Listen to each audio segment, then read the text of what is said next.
Hello friends, आप सभी का अपने एचडीएस ट्यूटोरियल पे स्वागत है।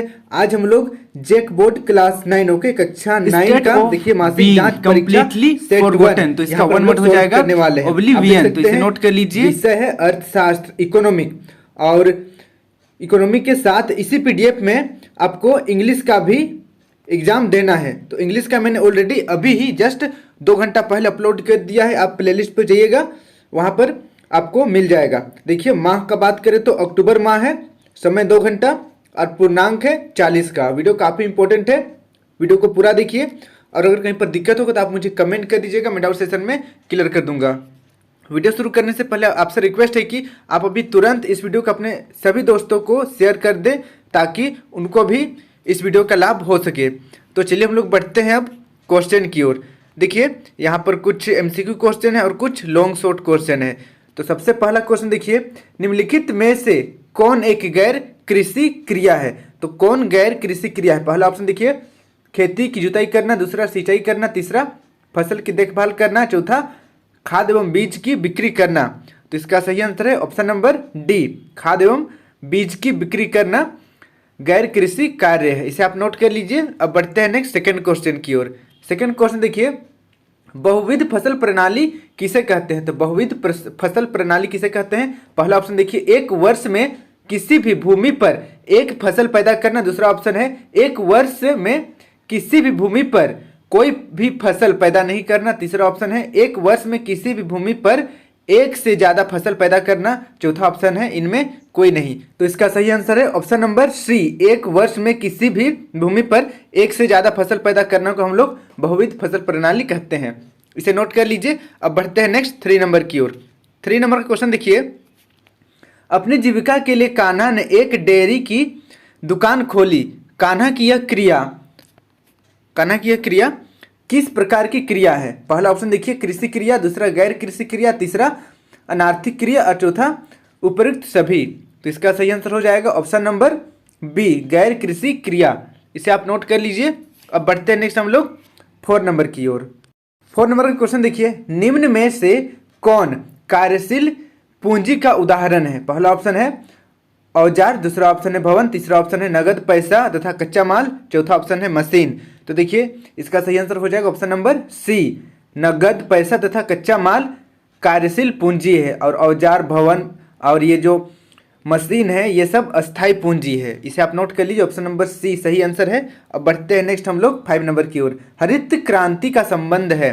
तो हरित क्रांति का संबंध किससे है? पहला ऑप्शन देखिए, खाद्यान्न के उत्पादन से, दूसरा ऑप्शन है तिलहन के उत्पादन से, तीसरा ऑप्शन है दूध के उत्पादन से, चौथा ऑप्शन है मत्स्य पालन से। तो इसका सही आंसर है ऑप्शन नंबर पहला, खाद्यान्न के उत्पादन से संबंधित है हरित क्रांति। इसे नोट कर लीजिए। अब बढ़ते हैं नेक्स्ट हम लोग 6 नंबर की ओर। किस प्रकार की जनसंख्या अर्थव्यवस्था की परिसंपत्ति है? पहला ऑप्शन देखिए, शिक्षित एवं स्वास्थ्य जनसंख्या, दूसरा ऑप्शन है शिक्षित एवं अस्वस्थ जनसंख्या, तीसरा ऑप्शन है अशिक्षित एवं स्वस्थ जनसंख्या और चौथा ऑप्शन है इनमें कोई नहीं। तो इसका सही आंसर है ऑप्शन नंबर पहला, शिक्षित एवं स्वास्थ्य जनसंख्या अर्थव्यवस्था की परिसंपत्ति है। इसे आप नोट कर लीजिए। अब बढ़ते हैं नेक्स्ट हम लोग 7 नंबर की ओर। 7 नंबर का क्वेश्चन देखिए, प्राथमिक शिक्षा में नामांकन के लिए कौन से कार्यक्रम चलाए गए हैं? पहला ऑप्शन देखिए, सेतु पाठ्यक्रम, दूसरा ऑप्शन है स्कूल लौटो शिविर, तीसरा ऑप्शन है ए और बी दोनों, और चौथा ऑप्शन है इनमें कोई नहीं।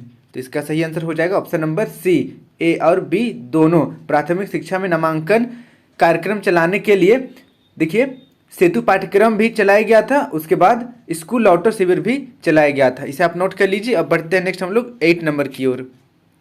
8 नंबर का क्वेश्चन देखिए, नीचे दिए गए कथनों में से कौन सा कथन बेरोजगारी को सही तरीके से परिभाषित करता है? पहला ऑप्शन देखिए, जब प्रचलित मजदूरी की दर से कम मजदूरी पर लोग काम करते हैं, दूसरा ऑप्शन है जब प्रचलित मजदूरी की दर पर काम करने के इच्छुक व्यक्ति को रोजगार नहीं मिलता, और फिर तीसरा ऑप्शन देखिए, जब व्यक्ति को अपनी रुचि के मुताबिक काम नहीं मिलता, और चौथा ऑप्शन है जब डिग्री धारक व्यक्ति को उनकी योग्यता के अनुरूप कार्य एवं वेतन नहीं मिलता। तो इसका सही आंसर है ऑप्शन नंबर बी। ओके, बेरोजगार को परिभाषित करने का सही तरीका है ऑप्शन नंबर बी। देखिए ऑप्शन नंबर बी सही आंसर हो जाएगा। जब प्रचलित मजदूरी की दर पर काम करने के इच्छुक व्यक्ति को रोजगार नहीं मिलता है उसे कहते हैं बेरोजगारी। इसे आप नोट कर लीजिए। अब बढ़ते हैं हम लोग नेक्स्ट 9 नंबर की ओर। 9 नंबर का क्वेश्चन देखिए, जनसंख्या की गुणवत्ता को बढ़ाने वाले कारक है। पहला ऑप्शन देखिए साक्षरता दर, दूसरा लोगों का स्वास्थ्य, तीसरा ऑप्शन है कौशल निर्माण और चौथा ऑप्शन है इनमें सभी। तो इसका सही आंसर है ऑप्शन नंबर डी, इनमें सभी। इसे नोट कर लीजिए। अब बढ़ते हैं नेक्स्ट हम लोग 10 नंबर की ओर। इनमें से कौन आर्थिक क्रियाकलाप है? पहला ऑप्शन देखिए माँ द्वारा भोजन बनाना, दूसरा ऑप्शन है गांव के लोगों द्वारा नालियों की सफाई करना, तीसरा ऑप्शन है एक किसान द्वारा कृषि का कार्य करना और चौथा एक व्यक्ति द्वारा पेपर पढ़ना। तो इसका सही आंसर है ऑप्शन नंबर सी, एक किसान द्वारा कृषि कार्य करना आर्थिक क्रियाकलाप है। इसे आप नोट कर लीजिए। अब बढ़ते हैं नेक्स्ट हम लोग सेकेंड बी नंबर की ओर। देखिए यहाँ पर आपको आंसर लिखना है लंबा। देखिए निम्नलिखित प्रश्नों के उत्तर अधिकतम 10 या 20 शब्दों में लिखिए। 10 से 20 शब्द में लिखना है। पहला क्वेश्चन देखिए, कार्यशील पूंजी की व्याख्या उदाहरण सहित करें। तो कार्यशील पूंजी का व्याख्या करना है उदाहरण के साथ। तो चलिए इसका हम लोग आंसर लिखते हैं। तो इसका उत्तर देखिए, कच्चे माल और नगद मुद्रा को कार्यशील पूंजी कहा जाता है क्योंकि ये चीजें उत्पादन क्रिया के दौरान समाप्त हो जाता है। इसी के आगे आपको यह भी लिखना है, यह पूंजी व्यवसाय के दैनिक क्रियाकलापों को पूरा करने हेतु जरूरी होता है। दूसरे शब्दों में यह कहा जा सकता है कि अस्थायी संपत्तियों क्रय कर लेने के बाद व्यवसाय की दैनिक आवश्यकता को पूरा करने के लिए कार्यशील पूंजी की आवश्यकता पड़ती है। यह पूंजी थोड़े समय के स्वभाव की होती है। इसे आप नोट कर लीजिए। अब लोग बढ़ते हैं अगला क्वेश्चन की ओर। सेकेंड क्वेश्चन देखिए, बहुविध फसल प्रणाली से आपका क्या तात्पर्य है? तो इसका हम लोग चलिए आंसर लिखते हैं। तो इसका आंसर आप इस प्रकार लिख सकते हैं, एक वर्ष में किसी भूमि पर एक से ज़्यादा फसल पैदा करने की विधि को बहुविध फसल प्रणाली कहते हैं। इसे आप नोट कर लीजिए। अब बढ़ते हैं हम लोग नेक्स्ट क्वेश्चन की ओर। हमारा नेक्स्ट क्वेश्चन देखिए, बेरोजगारी शब्द से आप क्या समझते हैं? तो बताना है कि बेरोजगारी शब्द से आप क्या समझते हैं। तो चलिए इसका हम लोग आंसर लिखते हैं। तो इसका उत्तर देखिए, बेरोजगारी वह दशा या अवस्था है जब प्रचलित मजदूरी की दर पर काम करने के इच्छुक लोग रोजगार प्राप्त नहीं कर पाते हैं। इसे आप नोट कर लीजिए। अब लोग बढ़ते हैं अगला क्वेश्चन की ओर। नेक्स्ट 4 नंबर का क्वेश्चन है, शिशु मृत्यु दर से आपका क्या अभिप्राय है? तो चलिए इसका हम लोग आंसर लिखते हैं। तो इसका आंसर देखिए, आप यहाँ से इसका आंसर लिखिएगा, शिशु मृत्यु दर। शिशु मृत्यु दर द्वारा प्रति 1000 जीवित जन्मे बच्चों में से 1 वर्ष से कम उम्र के बच्चों की मौत की संख्या को प्रदर्शित करता है। इसे आप नोट कर लीजिए। अब लोग बढ़ते हैं अगला क्वेश्चन। अब देखिए सी नंबर, निम्नलिखित प्रश्नों के उत्तर अधिकतम 35 से 50 शब्दों में लिखिए। पहला क्वेश्चन देखिए, उत्पादन के विभिन्न घटक कौन से हैं? तो उत्पादन के विभिन्न घटक के बारे में लिखना है। तो चलिए इसका हम लोग आंसर लिखते हैं।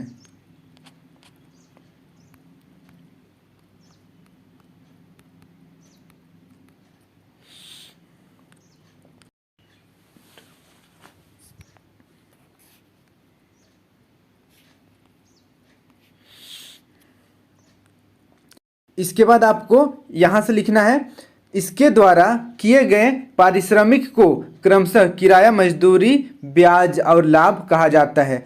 उत्पादन के साधनों का किसी भी वस्तु के उत्पादन में बहुत अधिक महत्व होता है। तो ये हमारा आंसर कंप्लीट हो गया। इसे आप नोट कर लीजिए। अब हम लोग बढ़ते हैं नेक्स्ट क्वेश्चन की ओर। नेक्स्ट सेकेंड क्वेश्चन देखिए, एक ही खेत में उपज बढ़ाने के विभिन्न ढंग कौन कौन से हैं? तो एक ही खेत में उपज बढ़ाने के विभिन्न हम लोगों को विभिन्न ढंग को लिखना है, विभिन्न तरीकों को लिखना है। तो चलिए इसका हम लोग आंसर लिखते हैं। तो इसका उत्तर आप यहाँ से लिखिएगा, एक ही भूमि पर उत्पादन बढ़ाने के लिए अलग अलग तरीके निम्नलिखित हैं। पहला देखिए, आधुनिक सिंचाई सुविधाओं का उपयोग करके एक ही भूमि पर उत्पादन को बढ़ाया जा सकता है। दूसरा ऑप्शन देखिए, HIV यानी कि हाई यील्डिंग वैरायटी बीज का उपयोग करके भी एक ही भूमि पर उत्पादन को बढ़ाया जा सकता है। फिर देखिए तीसरा, उर्वरकों का उपयोग करके तथा रासायनिक खाद और कीटनाशकों जैसे रसायनों का उपयोग करके उत्पादन भी बढ़ाया जा सकता है। फिर देखिए नेक्स्ट चौथा नंबर, आधुनिक मशीनरी जैसे ट्रैक्टर, संयोजक, थ्रेशर, ड्रिलिंग मशीन, मोटर्स आदि का उपयोग करके भी उत्पादन बढ़ाया जा सकता है। फिर देखिए नेक्स्ट पांचवा, बिजली चलित नलकूपों से सिंचाई करके उत्पादन बढ़ाया जा सकता है। उदाहरणतः देखिए पालमपुर में पारंपरिक किस्मों से उगाई गई गेहूं की पैदावार 1300 किलोग्राम प्रति हेक्टेयर थी, परंतु HIV बीजों से उपज 3200 किलोग्राम प्रति हेक्टेयर हो गई। इस प्रकार गेहूं के उत्पादन में भारी वृद्धि हुई थी। इसे आप नोट कर लीजिए, पूरा का पूरा लिखिएगा, लंबा है कहकर आधा मत छोड़ दीजिएगा क्योंकि लंबा लंबा ही आंसर लिखना है। अब लोग बढ़ते हैं अगला क्वेश्चन की ओर। नेक्स्ट देखिए 3 नंबर, क्या शिक्षा की भांति स्वास्थ्य भी मानव पूंजी निर्माण को प्रभावित करता है, स्पष्ट कीजिए। तो चलिए इसका हम लोग आंसर लिखते हैं। तो इसका उत्तर देखिए, पहला नंबर, स्वास्थ्य अपना कल्याण करने का एक आवश्यक आधार है। अस्वस्थ लोग किसी भी संगठन के लिए बोझ बन जाते हैं। फिर देखिए दूसरा, स्वस्थ व्यक्ति अधिक काम, अधिक उत्पादन और अधिक आय सृजन का प्रतीक है। यहाँ पर है, आपको लिख देना है। फिर देखिए तीसरा, स्वस्थ व्यक्ति ही अच्छा उत्पादक होता है, उस अर्थव्यवस्था के विकास में सहायक होता है। तो ये हो गया हमारा आंसर, इसे आप नोट कर लीजिए। अब लोग बढ़ते हैं अगला क्वेश्चन की ओर। नेक्स्ट देखिए 4 नंबर, द्वितीयक क्षेत्रों के क्रियाकलापों का उदाहरण सहित वर्णन करें। तो द्वितीयक क्षेत्रों का उदाहरण के साथ व्याख्या करना है। तो चलिए इसका हम लोग आंसर लिखते हैं। तो इसका उत्तर यहाँ से आप लिखिएगा। सबसे पहले परिभाषा लिख लेते हैं। देखिए द्वितीयक क्षेत्र में कच्चे माल को विनिर्माण की प्रक्रिया के माध्यम से तैयार माल में बदला जाता है। इस गतिविधि को औद्योगिक गतिविधि भी कहा जाता है। द्वितीयक क्षेत्र को हम माध्यमिक क्षेत्र के नाम से भी जानते हैं। द्वितीयक क्षेत्र में विद्युत उपकरण निर्माण, खाद्य निर्माण, कपड़ा उत्पादन, हस्तशिल्प और उद्योग शामिल हैं। फिर नीचे देखिए, उदाहरण के लिए लौह अयस्क का उपयोग करके विनिर्माण की प्रक्रिया के जरिए हम कार, बसें, रेल बनाते हैं। फिर इसी के नीचे लिखना है, विकसित देशों में माध्यमिक क्षेत्र मध्यम वर्ग के लिए अच्छी तनख्वाह वाली नौकरियों का बहुत महत्वपूर्ण स्रोत है। उदाहरण के लिए USA यानी कि अमेरिका में 20% लोग रोजगार के लिए माध्यमिक क्षेत्र पर निर्भर हैं। फिर देखिए नीचे, जिन देशों का द्वितीयक क्षेत्र विकसित होता है उनका निर्यात अधिक होता है और वे अधिक समृद्ध होते हैं। तो इसका हमारा आंसर कंप्लीट हो चुका है, इसे आप नोट कर लीजिए। अब लोग बढ़ते हैं अगला क्वेश्चन की ओर।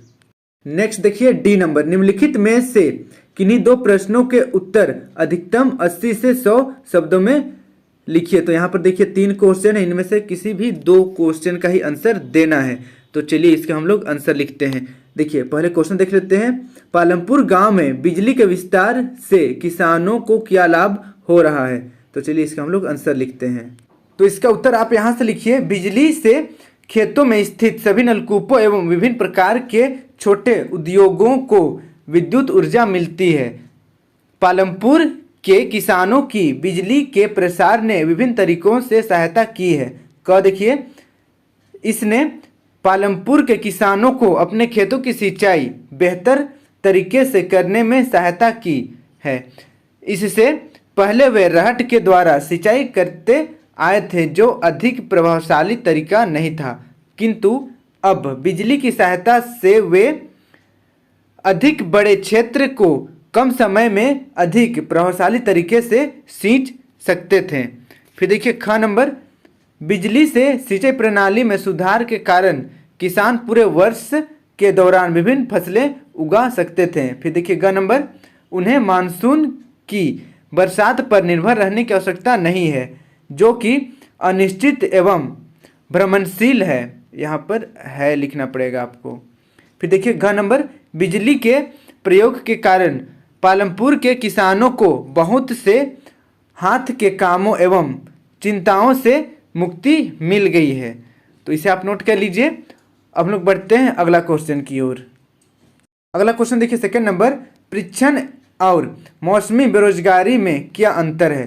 तो यहाँ पर हम लोग परीक्षण और मौसमी बेरोजगारी का अंतर बस करेंगे, और यहाँ पर जो तीसरा नंबर का क्वेश्चन है इसे हम लोग छोड़ देंगे, क्योंकि यहाँ पर सिर्फ 2 क्वेश्चन का आंसर देना है। आप चाहे तो अपने मन से कोई 2 को लिख सकते हैं। ओके, मैंने यहाँ पर पहला और दूसरा को बताया है, आप अपने अकॉर्डिंग देख लीजिएगा, आपको जो अच्छा लगता है लिख सकते हैं। तो चलिए हम लोग अब लिखते हैं परीक्षण और मौसमी बेरोजगारी में अंतर।